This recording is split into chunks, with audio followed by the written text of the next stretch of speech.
Well, thank you very much for inviting me. I'm quite excited to be at a conference on friendship because there aren't many conferences on friendship, particularly with this interdisciplinary focus. So I think that's really important, and I can already see some connections with the first talk, in fact. So one of the reasons why I originally set out to research friendship was because it's a relationship that seems very, very important to people. And I don't even have to say that, because everybody knows that if you ask pretty much anyone, they would say that their friends are very, very important to them. But at the same time, friendship doesn't seem to be socially regulated by norms or by laws in the way that other relationships like family or like marriage are. So friendships seem to exist in another kind of space, and it's that kind of space that I want to explore. And another reason why I wanted to research friendship was more personal, because my own experience of friendship told me how friendship feels at a very experiential level is somehow very, very important, that kind of felt experience of friendship. And actually another reason that I wanted to research friendship was because normally I research consumer capitalism and market relations. And I got to a certain point that I felt that I really needed to research something positive. So as a bit of a break. So I did a project on friendship thinking that this would be an extremely positive experience. And it was, but it's quite mixed, is what I found. So on the one hand, individuals' thoughts about friendship and the ideals that we associate with friendship are clearly very important, and we've already talked about some of the ideals of friendship, but this presentation is focusing on the experience of friendship and how that experience is significant in several different ways that I think are quite important. So what I'm going to be talking about is drawn from interview material from a project on friendship. They were sort of long, in-depth interviews, and they were based on friendship maps, which I'll explain later. So I'm taking a sociological perspective here, but I'm a cultural sociologist, so that I'm the sort of cultural studies end of sociology, not the traditional hardcore sociology. And of course, sociology is interested in examining social norms and expectations, social practices, but also the experiences of relationships and how these fit into wider social institutions and thinking about how they relate to social change. And one of the things that I found in the project that I found the most interesting was that people's experience of friendships highlight tensions for people, both in terms of the individual friendships or group friendships and the role of friendship in their lives in general. But it also highlights tensions in people's experience of wider social formations. And that's the thing that I think is particularly crucial. And I'm going to be talking about some of the themes such as personal and social identity, marriage, and also market society. So I haven't escaped market society entirely. And by market society, I mean that aspect of capitalism which seems to bring market values into almost every corner of our lives. So I'm combining an interest in the calculative aspect of friendship and the more sort of emotional, experiential. So I think these tensions are something that deserve greater attention in academic studies of friendship. And Michel Foucault very famously described friendships as really interesting and intriguing because precisely that they're not contained by the social norms of the family, and particularly heterosexual couple relationships. And because of this, he argued that friendships may offer possibilities for living differently. And I think in contrast to one of the comments earlier, he doesn't distinguish sexual desire and friendship, particularly when he's thinking about gay men's friendships. There's quite a lot of sociological studies of that which are interesting too. But I think it's important to note that friendships don't exist fully outside of institutions. You know, they can't. Instead, they have complex relationships or intersections with them. And it's this status as both within but also outside of social institutions that creates some really interesting tensions. And I'll go on to describe some of these to make it more concrete for you. So friendships have far fewer social scripts attached to them. Maybe we could think of letters here as well, compared to relationships such as family or marriage. And by that I mean expectations of how we should act in friendships are much less socially embedded than other social relationships. So in family relationships, we're familiar with ideas of duty and care, which are ideals. People don't necessarily live them, but they are well-known ideals. But the expectations around friendship, while they definitely do exist, are much more flexible. And they're also open to negotiation between individuals, and that came out a lot in the study that I did. There were certain norms and expectations in my study and in others, and there was actually a broad consensus about what these expectations were. And again, these themes we've mentioned already. People expected friendships to involve trust.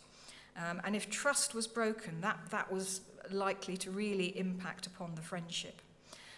And related to this, people expected to be able to tell their friends personal things, but also feel comfortable doing that, although there were some gender differences there, and it did vary according to how close that friendship was. And another key expectation that we've talked about already was reciprocity. So people expected generally, but not always, that the friendship should be even or equal in terms of give or take. So although there were some clear expectations, the norms were definitely not as socially embedded as norms like family duties. And there was a lot of possibility for negotiation, but also a tolerance for other patterns of friendship. And the reason why I emphasize this is that it's precisely because friendship has fewer social scripts that actually friendship has the possibility to make unique connections in people's lives. And I'm also going to suggest that it might be important in making new social formations.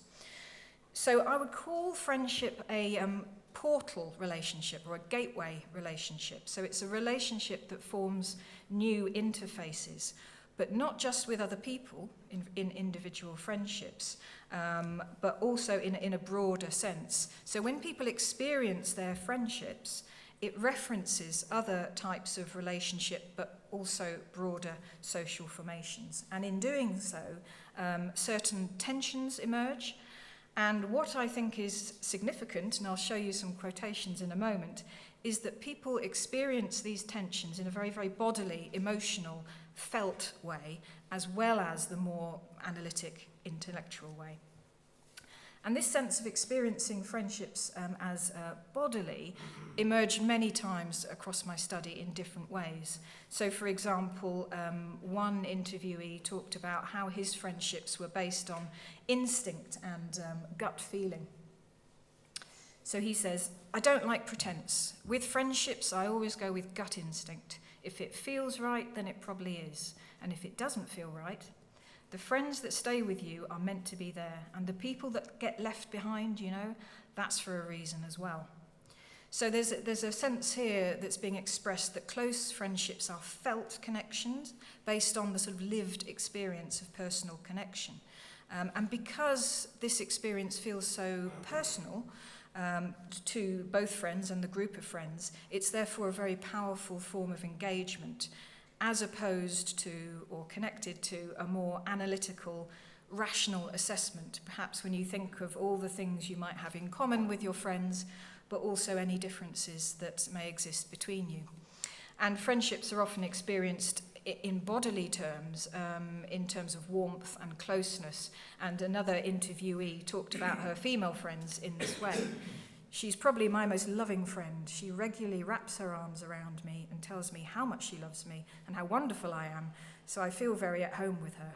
So not a very British way of expressing this, but people did get quite emotional when they were talking about their friendships. So in the presentation, I'm going to focus on the tensions, but also the alternative spaces that can be created through the experience of friendships. And I think this opens up important questions about how this felt experience of friendship may both reflect, but also may influence society and social change. So in what follows, I'm going to highlight certain themes that emerged in significant ways in my study, make links to other studies as well, and illustrate the points that I'm making about friendship as a portal or gateway relationship. So the first theme I'm going to talk about is personal and social identity. And across all of my interviews, people were talking about how friendship is linked to people's sense of identity in the sort of modern sense rather than the sense of a soul, their sense of self. And I'll give some examples here of how the experience of friendship captures the space between who you feel you are, your personal identity, and how society may see you, your social identity. And what I found was this was a space of ambiguity and tension. So on the most obvious level, many people described how real or close friendships were relationships that you could be yourself with your friend. And of course, that is a very complicated concept. There was a sense of authenticity. There was a sense that you could be open, you could reveal your true self, and also that you would be accepted by your friend. So just as one example, one interviewee described how she could be authentic with her friends and that she could take off the mask, as she put it. Good friends are people that I'm happy to be with, happy to be completely myself and completely honest with about how I'm feeling. I think I quite often, for whatever reason, I take up the role of being okay for other people. I pretend I'm absolutely fine, happy and fine, never depressed and never have difficulties. But friends are people I think I'd be a bit real with. And I think this is quite revealing about vulnerabilities and relaxing the social mask that people tend to wear in various contexts. And interviewees often describe this as being your real self with friends, but having to conform to a specific social identity in wider society. So particularly at work, where certain roles and presentations of the self are expected. So for example, one interviewee talked about how it was a relief to be vulnerable with her friends, in contrast to at work, where her role as a senior manager meant that she felt unable to show any insecurity or hesitancy or appear to have any problems. So this sense of a disconnect between personal identity and social identity, the more public presentation of self, also emerged when the interviewees were talking about gender roles.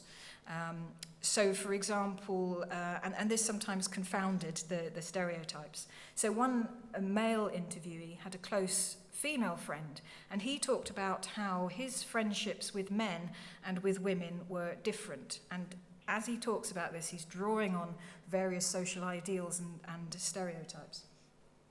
So he said, generally, male friendships tend not to be quite so emotionally close. The sort of men that I tend to hang around with are, a bit more competitive. Male closeness is very different to the sort of closeness you feel with a female friend. I feel I can talk to women about things I can't talk to men about, which probably says more about me than them. So here he's generalizing about what he thinks characterizes typical male friendships, such as not talking about intimate or emotional things. Actually, the picture empirically is rather different, it's more complex. And he then contrasts this with his own experience of a close friendship with a woman, but he then distances himself from what he perceives as typical male friendship, in which men don't talk to each other about personal things, when he says, this probably says more about me than them. So he's saying that he doesn't conform to a typical male pattern, because he does talk about his feelings to his female friend. So there's a disconnect between the socially acceptable male role that he plays with male friends and how he actually wants to express his feelings and thoughts. And there's some interesting sociological studies about cross-sexuality friendships as well between heterosexual men and gay men, and how that offers an interesting space of possibility for heterosexual men to live a different way of masculinity. So in these two examples, the experience of friendship highlighted for people the disconnection that they felt between who they felt they really were and how society expects them to conform to certain roles and identity. And this operates not just on an intellectual or analytical way, as if the interviewees were recognizing social patterns and deciding if they fitted into them or didn't fit into them. So instead, the interviewees felt these disconnections on a much more experiential level through their friendships, the portal relationship. And the tensions were made very tangible for people because personal relationships, they feel so important to us and they feel so close to our core sense of self, which again may be a very modern way of thinking, and perhaps some of the historians can tell us more about that. So people's experience of friendships also highlighted for them change and continuity in their personal identity. So in the study, people talked about how friendships were an important vector which captured the relationship between the person you felt yourself to be in the past, who you felt yourself to be now, and who you feel you might be in the future. And of course, this could be experienced as quite a comforting sense of stability and continuity, both in terms of the support that friendship can give you, but also much more existentially or ontologically as a sense of the self continuing through time, anchored by friendships in different ways. So one interviewee talked about her friend as a best friend from school, and that's an interesting category actually, and how they shared that history and they shared a biography, and that sharing acts as a reference point, both in their friendship but also in the broader life. And this was a very common theme in the way people talked about their friendships. She was my best friend at school, and we always have that. It's a reference point. And another interviewee talks about how her daughter and her friend's daughter went through the same life stages at the same time. And the women forged a connection in that way. And we were talking about domestic friends just earlier in the discussion. And the friendship over time also marked the stages of this interviewee's life, and also the experience of aging. So she says, it's the history, our girls growing up together, going through secondary school and exams, we're the same age and growing older and losing our youth, and she can manage to laugh about it. But this sense of time and identity was also experienced by some interviewees as a tension between the social expectations of how one's life should unfold and how their lives had actually unfolded, their own identities. So some had hopes for a certain career or marriage or children, patterns that conform to certain social norms, but hadn't actually happened for them. And in these cases, the friendships and the conversations that they had with their friends over the years became a container for disappointments, while also providing support. So there was some quite sad moments in some of the interviews that I did, actually, including with one man who had agreed to do the interviewees because he didn't know what friends were or how to make friends. So that was quite challenging, that one. But what was also interesting here, I think, is that people also experienced a form of selfhood or identity that was different from the standard modern model of individual identity that's most common in many Western societies. But I think maybe Tanya tomorrow will be giving us some information about cultural differences in friendship. And this standard model tends to understand the self as an entity entirely separate from other individuals, and it's an entity with strict boundaries between where one person starts and ends and another individual. And in this standard model, people may have relationships with other individuals and all manner of connections, but these relations are between completely distinct and separate beings. But in the project I did, people talked about how their experience of friendships actually felt like their self or identity was interlinked with their friends, maybe their other halves perhaps, and that their identity was in part composed through their connections with friends. And I think it's interesting that people often struggled to find a language to describe this, because it's not normally how we come to think about ourselves in terms of friends, Although in romance narratives there is a sense of finding your other half. It's not usually experienced, that the language doesn't exist for that in friendship, and it has a rather different narrative ending, I guess. So in another example, one interviewee talked about how he would feel if he lost a close friendship. I'd feel like I was losing part of myself if that friendship stopped, because I feel like there's things that I talk about with Chris that I don't talk about with anyone else. He represents half my life in terms of who I am. When you spend that amount of time with someone over that length of time, you build up a sort of back catalogue of what you've talked about. You know, ideas in common that you share or that you're attracted to, that kind of thing. And here, the interviewee in the longer interview talked about how these long friendships become built into his sense of identity, so that if his friend died or if that friendship disintegrated, it would feel like he was losing part of himself. And this is partly due to shared histories and shared conversations and experiences that people have in common that are significant to them. But it's also a sense that your friendship and your friend actually become part of you over time. And it's an interesting question about when someone dies, what actually happens. And some of the interviewees in my study, they did include dead friends on the friendship maps that I asked them to make, which were concentric circles, and I asked people to place friends according to how close they felt to them and track the movements over time of where those friendships went. So people did include dead people on those maps, and one person included a dog. Another interviewee talked about how friendships for her are a transaction, an emotional transaction. And the term transaction in English usually references monetary exchange or the transfer of value. And of course in sociology and other disciplines, there's a lot of analysis of how friendships and connections in general can create social capital or network capital. So the kinds of benefits that you can get from networks, lots of different types of benefits. Which is quite a strategic and calculated use of friendship to kind of add monetary value or perhaps status to your life.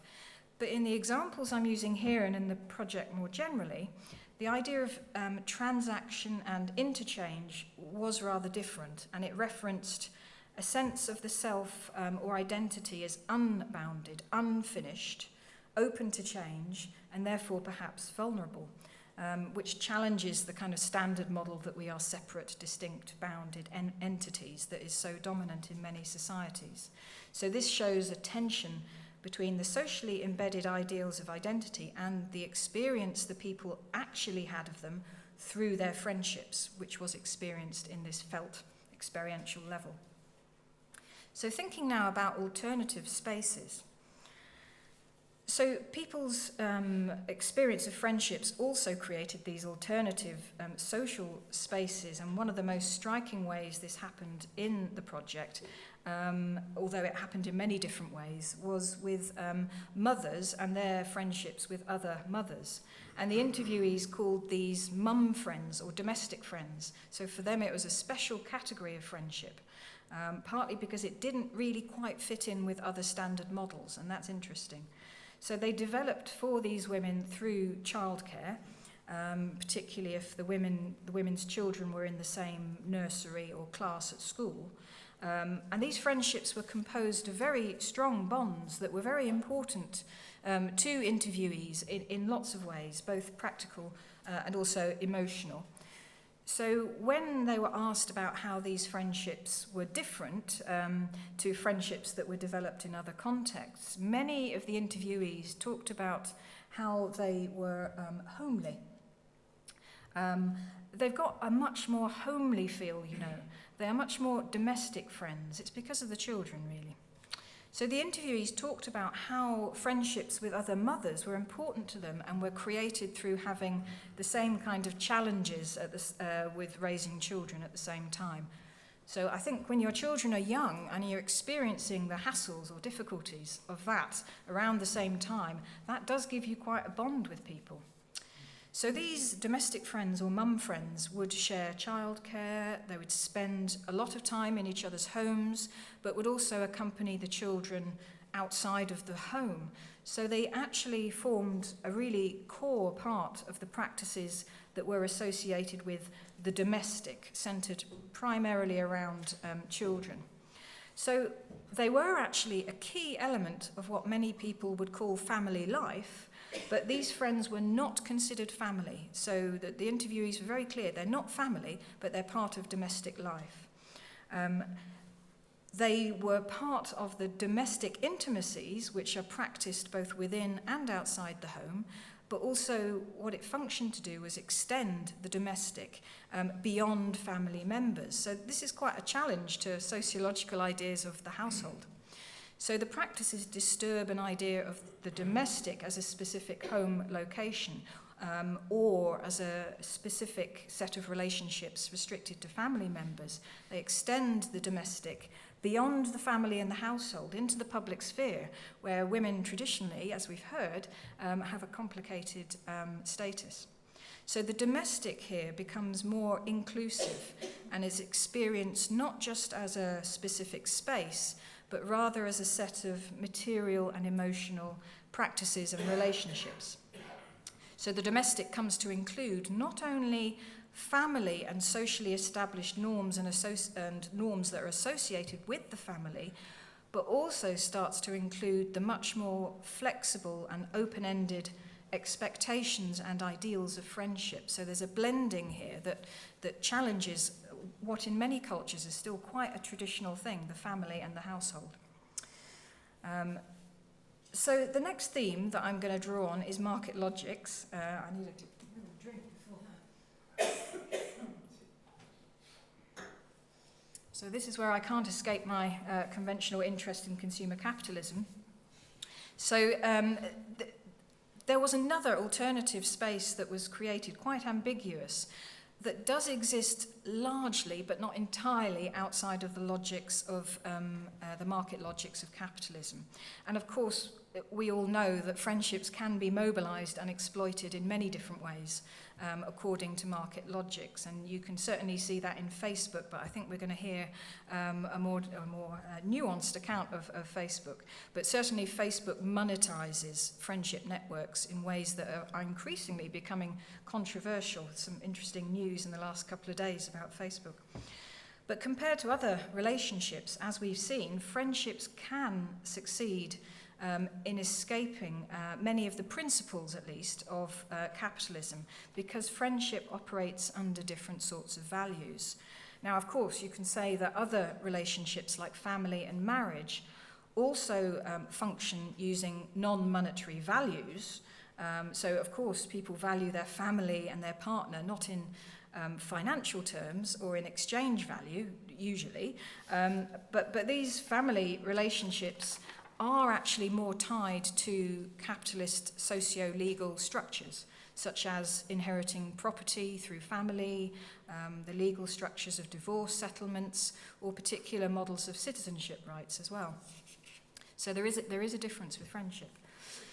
So the interviewees in my study had a very clear sense that friendship should not be seen in monetary terms, and that the value of friendship should not even be seen in quantitative terms, how many friends you might have. And in the video clip we saw earlier, I think the woman, I've forgotten her name now, one of her friends was saying, well, you shouldn't count your friends up, this is just not okay. So in the study, people were resistant to even evaluating friends and certainly judging friends in ways that market societies very often encourage us to examine and to assess the value of things and of people. And at the end of each interview, I asked the interviewees how it felt talking about their friendships. Most of them said that they had never thought about their friendships in this way before, because the interview is obviously a rather unnatural environment. I had asked them to map their friends on this friendship map according to how close they felt to each friendship. And people said that they felt a bit guilty about placing their friends on the map, almost as if they were being asked to quantify them or to price them or to value them or to compare them. And of course I was asking them to compare them. I wasn't asking for specific monetary values, but people were often thinking in that way, which I think says something about promotional culture. So this is the way that they describe this. I felt quite awkward because I feel like I'm rating them. I feel as though it's slightly disloyal judging people. I didn't want to count them up because, I don't know, that sounds acquisitive really, doesn't it? I'm counting how many friends I've got. So friendships felt to all of the interviewees to be something that should not be valued in this brutally quantitative way that capitalism encourages us to do, as if people were almost like commodities that could be counted or rated or exchanged. And I think the significance of this is that friendships may offer a space that is at least partially outside of market society and capitalist values. And the crucial thing is that this space is experienced and felt through friendships. So it's not necessarily intellectually analysed by the interviewees as something that is non-capitalist, but it is something that is felt as visceral and emotional. It involves embodied values, and I think that can be very powerful. And I'll give you an example near the end of in what ways that might be powerful. So throughout what I've been saying, I've been emphasising the tensions experienced by people in how their friendships relate to other aspects of their lives, such as gender roles, motherhood practices, the domestic, values of capitalism. And because friendships highlight these tensions and they're creating these alternative or potentially creating alternative spaces, they do hold the possibility for emergent new feelings, new experiences, and maybe even new social formations. And I think this is currently a very interesting political moment in many different ways, where the classic feminist slogan, the personal is political, I think is being reactivated in many different ways, some positive, some negative. And I think you can see this in the growth of gender politics, the Me Too movements, transgender activism, but also much broader political shifts in terms of populism and the rise of the far right, which draws on the personal and the emotional in really intense ways. And this prompts me to speculate, and this is speculative, about what the role of friendship could have today in terms of shaping or challenging such societal developments. So there might be a connection to what I think Oleg might be talking about later. And a sociological study by Spencer and Parle, which is quite a significant one in the literature, argued that friendships create what they call personal communities, and that these communities can be quite closed. So they can have closed boundaries, they're often composed only of people like ourselves, and they can be self-reinforcing in terms of values. And I think you can see links here to recent debates in the media and elsewhere about echo chambers created by digital media, in which we allegedly, although it's debatable, we allegedly only hear views that we already agree with or that we've already encountered, that we're familiar with. But Spencer and Parle also argue that personal communities of friendships may also have a bridging function in which one personal community may overlap and connect with another personal community, thus creating links that an individual may not have made otherwise. So they could offer alternative forms of social cohesion. And I think both of these effects of friendship outlined by Spencer and Parle, certainly they're possible, and there's evidence for some of that. And it's certainly the case that activists and trade unionists, for example, have long used friendship networks to develop support, to spread information, and to organise. And that's the classic function of using friendships to network and to connect networks. That can be very powerful.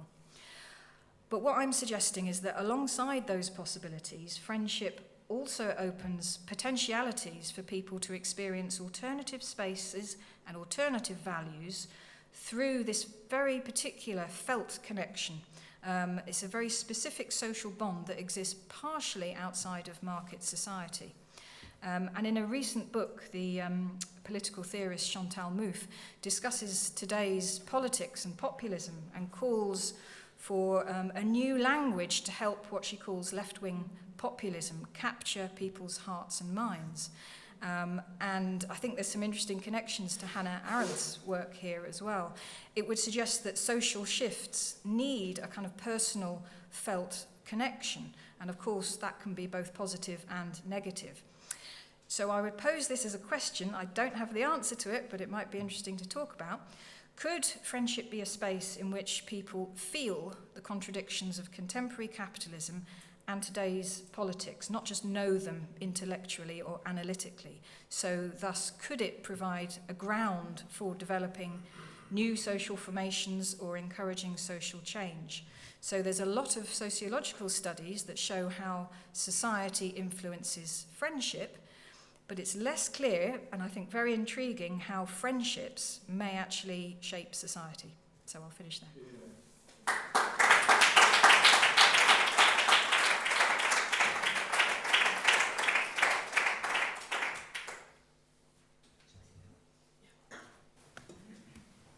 Thank you very much, Anne, and I'm sure there'll be plenty of questions. I see two already. I'll keep you on the list. There's Dominic right at the back.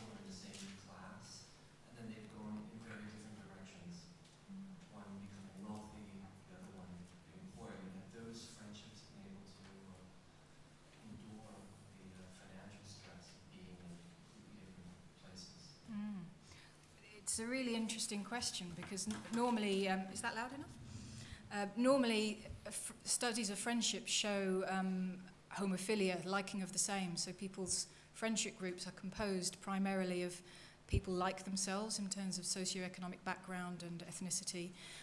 But there's two areas where there's differences, and one is in schools where people are mixing, particularly at a young age, with lots of different individuals.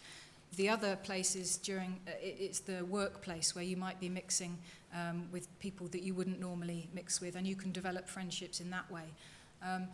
So even in my study, there was some evidence that people would make friends when they were young from school, and that those friendships maintained over a very long time, even though their lives went in very different directions, and perhaps their values, not just their money, became quite different. You know, the politics and. But those friendships stayed because they seemed to be an important ontological anchor for people. That even though the people would often say, if I'd met that person later in life, I don't think I'd be their friend. But because we have that shared history, it's something like it hooks them in a way that they maintain that. There are problems in hierarchical friendships, and that you can see in workplace contexts where the boss feels that it's difficult to be real friends with people that they are line managing. But that's not exactly what you're saying there. But I'm not aware of any study that's looked at the differences between people who've got really, really rich and people who are really not. And I think the reason for that is that people don't find it very much, apart from through the route through school. So, yeah, that is an interesting point. Does it suggest that children somehow are outside of the market logics of capitalism, and it gets harder for us after that to maintain those?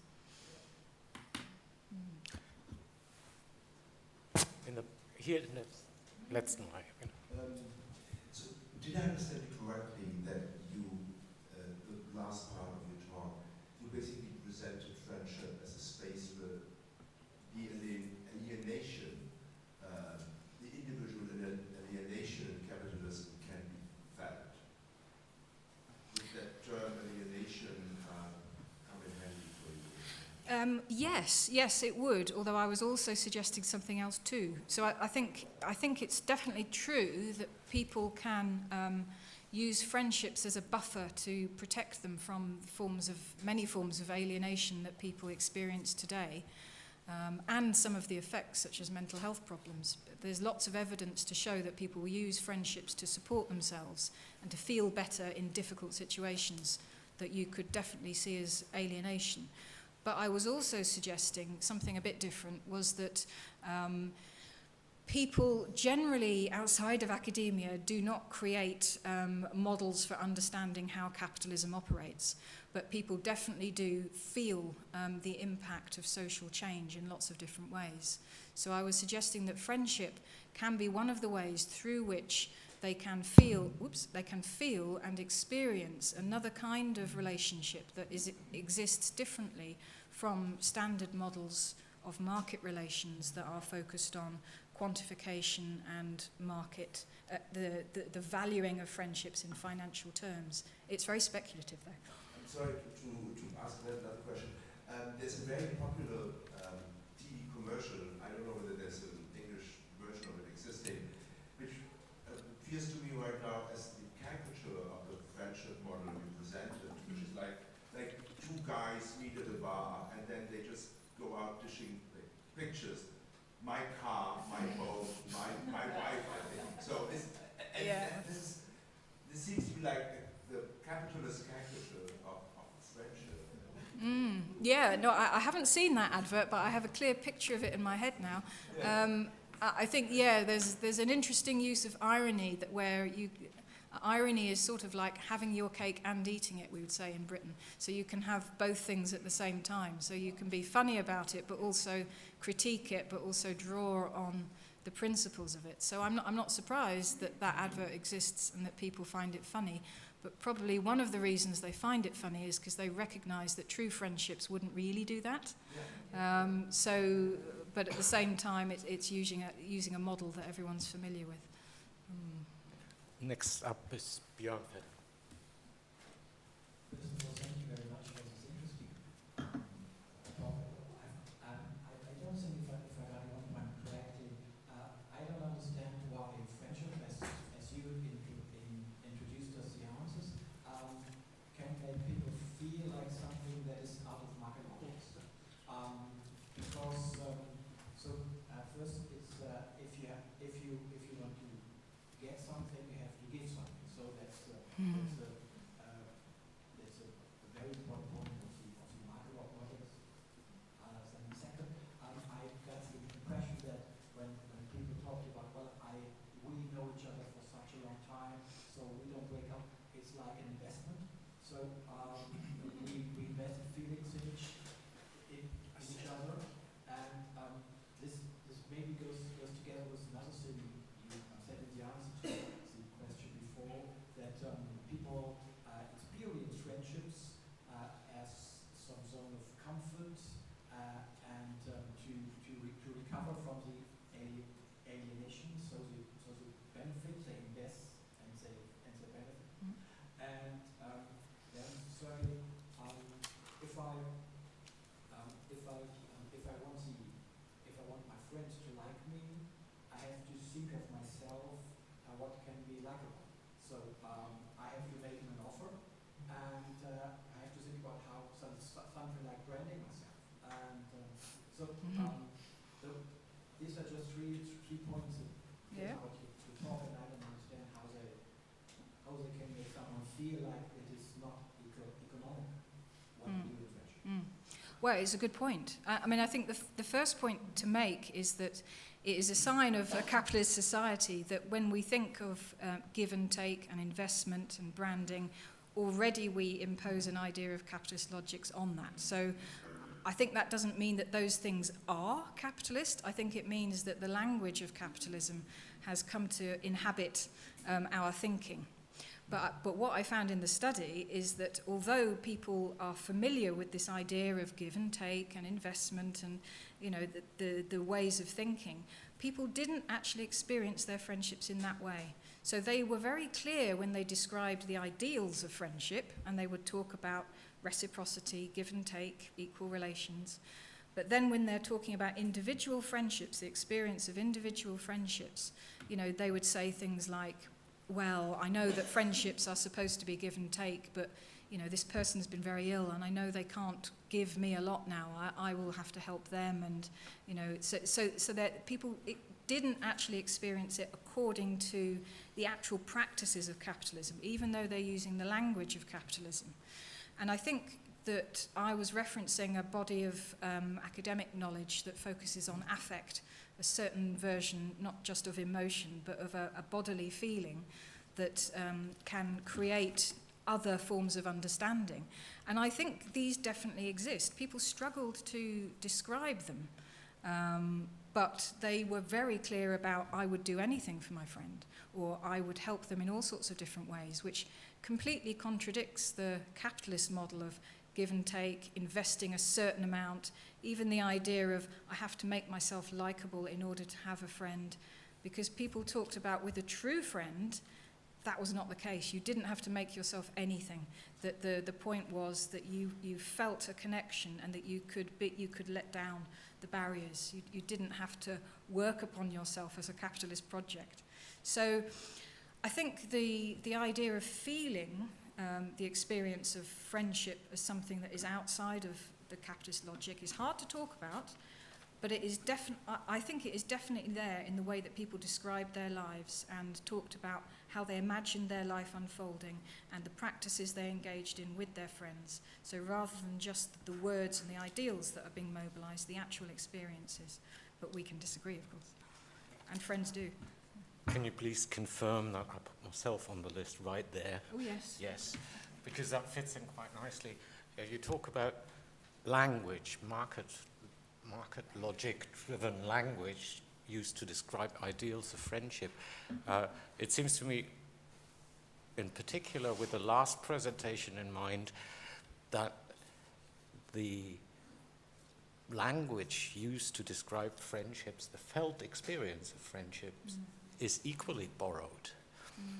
That it's in the sense that you talked about, it helps to create a space in as much as it makes the idea of a separate, distinct entity, the self, a bit more fuzzy. But the words used to describe that are the very words Montaigne used. So there seems to be a sort of cultural register of language in order to describe the other, the different thing, the friendship part. But maybe that was just a comment. Well, I think it's an interesting comment because, of course, I mean, all language is borrowed in that sense of the signification. In order to make sense, it has to be borrowed. And that is, and it's an interesting methodological problem for studying friendship if you're not just looking at the ideals or the texts of friendship, which are very important, but when you're thinking about the experience of friendship, people can only do that through talking about it. I did try a little bit with them drawing maps. It didn't work very well. So it's an interesting sociological methodological problem. But some of the studies of affect have shown that there might be ways of following the flows of emotion and affect to try to capture more of a sense of people's biographies across time. And in that way that you can actually see how people have actually made decisions and shaped their lives in ways that don't conform to capitalist logics. And even the version of the domestic friends and the private sphere is something that is really quite different from this idea of the separate spheres of public and private, and that these women were experiencing that in ways that were quite interesting and challenging. So it helped them think about their life beyond children. It gave them another kind of language. It was all the language of children and school, but it gave them another way of funneling perhaps expectations and thoughts. So it's crucial but difficult. Difficult. Andreas Krass. Thank you very much for that talk. I have a question about the issue of friendship in general. And Niklas Luhmann's book, Love is Passion, which he wrote in the early 80s, he makes a distinction between two different types of intimacy. He says there is like this heterosocial mode or type of intimacy which he calls love, and then there is a heterosocial type or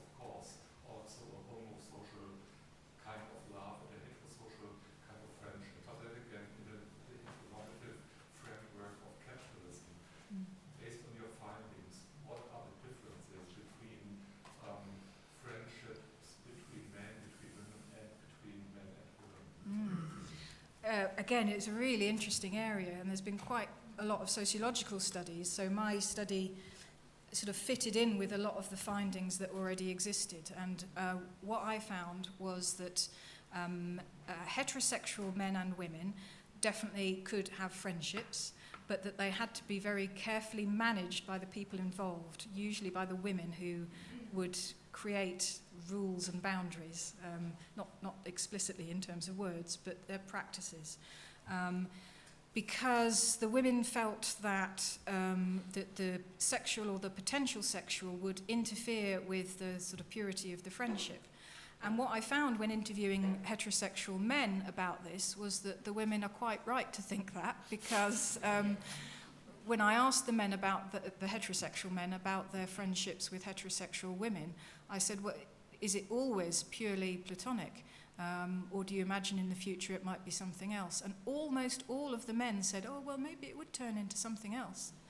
Whereas for the women, none of them said that, and they said that that was an important boundary that they needed to maintain for lots of different reasons, to maintain the friendship so it didn't interfere with what other relationships they might have.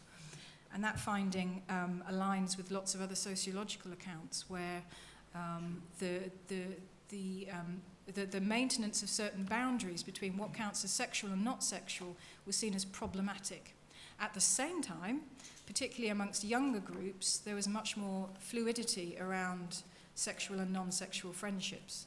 So we have an expression, friends with benefits, in I don't know if you know that, yeah, maybe. So amongst young people, that there was a less deterministic sense that friends are people that you shouldn't have sex with. And then amongst particularly gay men, that there was a very fluid sense of that you could still continue having sex with your male friends, and that wasn't a problem. You could just still be friends. Very different for lesbian groups, where it's much more serial, and that people would often become friends after a sexual relationship had ended. So it's quite a mixed picture, but definitely sociologically, I think it's important as well, because the boundaries between heterosexual and homosexual are very carefully maintained around the couple relationship, and the social norms associated with that. There's a lot of feeling attached to this idea of sexual and non-sexual relationships in a way that doesn't quite exist for gay men. So a complicated picture in terms of, do men and women negotiate this boundary differently? And of course I did find heterosexual men and women having completely fine non-sexual relations, and that was usually based around shared interest, again, such as children that existed, or family connections. There's much more I could say, but I don't think I have time. Rudi Gatzel.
Brexit, yeah, he said Brexit.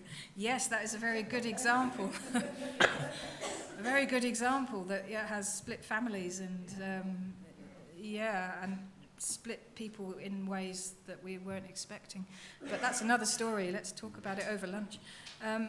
Yeah, so the stages of friendship, I think, is a really interesting one for because all of the respondents talked about how friendship punctuated their life and their sense of biography, their sense of their life as a story, and there was this sense of creating an identity through talking it through with friends, as well as the sort of more bodily experience, the feeling of friends. And in the example of the domestic friendship, what I found was that when the children arrived, that was the biggest single factor that would change someone's friendship group.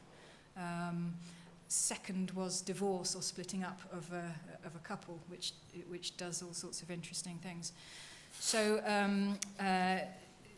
when a couple has children, or less so for single people having children, but when a couple has children, old friends can sometimes disappear, even though they were very well-established old friends. And this is partly to do with time and energy and the fact that the parents are now meeting parents in other contexts where the children are. So they're forced together in the way that children at school are forced together and forced to be friends. So the friendships that particularly women, mainly women, developed through the children, the domestic friendships, those women were very, very well aware that these could be temporary friendships, even though they might last for 18 years, and even though they might be very, very deep friendships at the time, because these friendships were organized around other people's interests.